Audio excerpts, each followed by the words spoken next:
In the movie Pretty Women, Richard Gere hires a prostitute played by Julia Roberts to pretend she's his girlfriend when he needs to close a big business deal.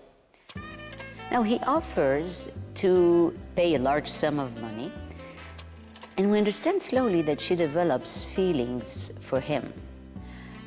But he views her only as a body for hire. At some point, she's hurt by him, and she throws at him his money and leaves. And we need to be convinced, we the viewer need to be convinced that she loves him truly, and we are convinced of that only if she is disinterested.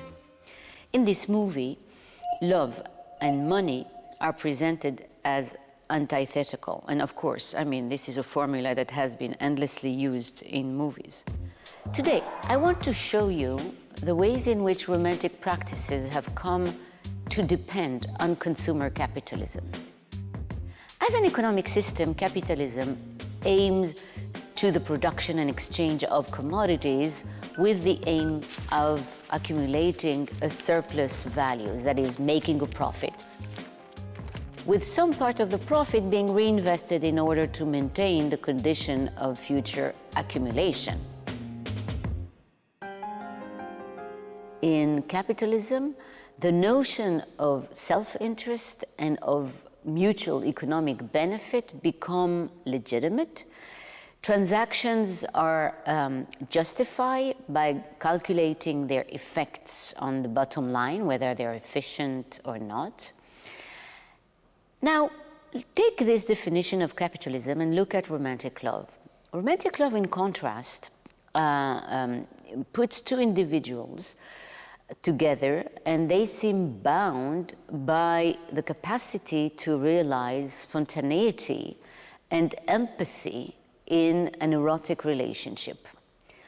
This is in contradistinction to the marketplace, where partners are trading something together, and where people are ultimately interchangeable,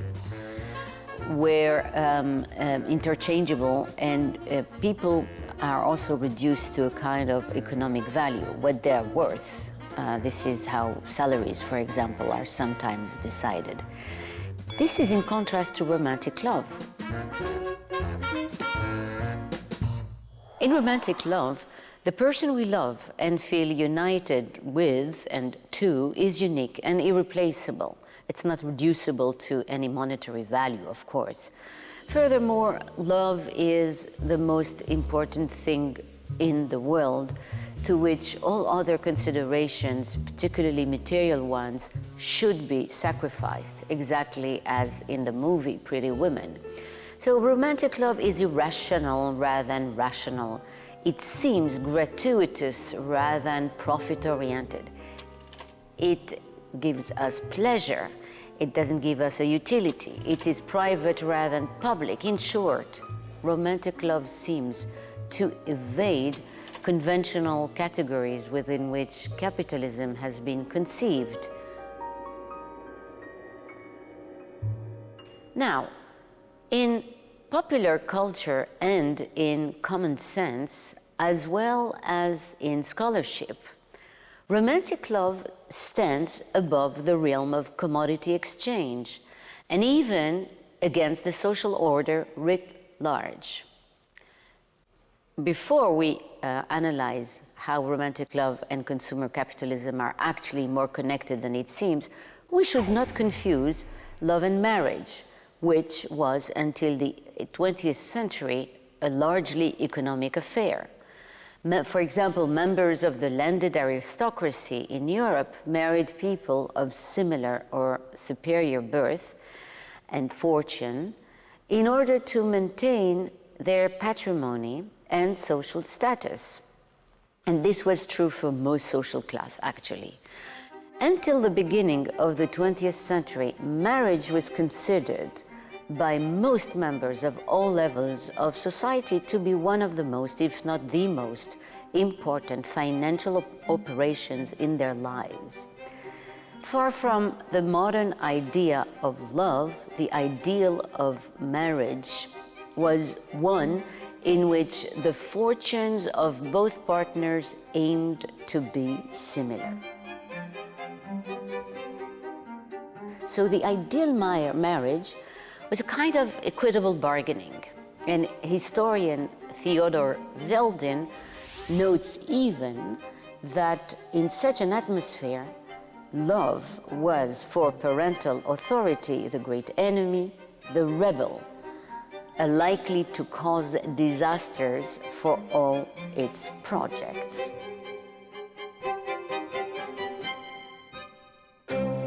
So really, precisely because of that, I think romantic love has been traditionally perceived to oppose strategies of social reproduction, of economic strategy, which was normally represented by the institution of marriage. And yet, ironically, it is capitalism which, so to speak, liberated love and made it appropriate for marriage. Why?